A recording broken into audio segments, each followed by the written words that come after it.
Նախ մինչև բուն հարցին անցնելը, ասեմ, որ ձեր ելույթի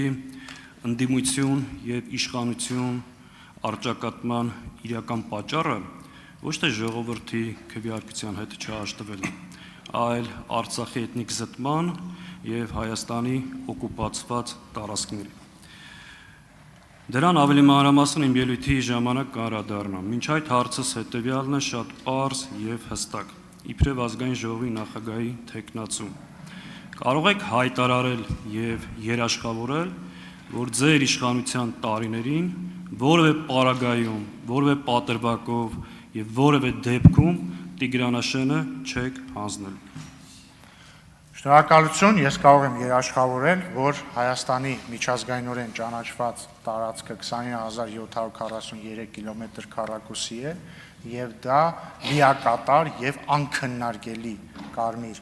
գիծ է։ Ես կարող եմ երաշխավորել, որ Հայաստանի կառավարության հայտարարված ծրագիրը, որը հավանության է արժանացել ժողովրդի կողմից, հետեւյալն է, որ այն բոլոր տարածքները, որոնք Հայաստանի միջազգայինորեն ճանաչված սահմաններից ներս են, պետք է լինեն մեր վերահսկողության ներքո եւ այդ հարցը պետք է լուծվի սահմանազատման շրջանակներում։ Ինչ վերաբերում է այլ հարցերին, մյուս հարցերը ըստ սահմանազատման հանձնաժողովների կանոնակարգի կարող են լուծվել տարբեր կերպ, որովհետեւ կանոնակարգը թույլ տալիս է անել որոշակի, ոնց ասեմ,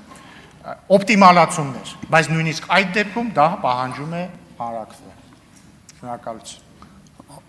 Արձագանք չունեք։ Ճիշտ է, ինչի չունեմ, չհասկացա օպտիմալացում ինչա նշանակում տարածքների, բայց ընդհանրապես արձանագրենք, որ շատ հստակ, պարզ, ուղիղ հարց եմ տալիս։ Եվ ամենևին պատահական չի, որ Տիգրանաշենի մասն եմ հարցնում։ Տիգրանաշենը մեր համար ռազմավարական նշանակություն ունեցող հենակետ է։ Հիմա ձեր ասած Հայաստանի տարածքային ամբողջականության մեջ Տիգրանաշենը կա, թե չէ։ Ու նորից եմ կրկնում, պարոն Ռուբինյան, պատահական չի, որ հարցնում եմ։ Եվ սահմանագծման, սահմանազատման, անկլավների անվան տակ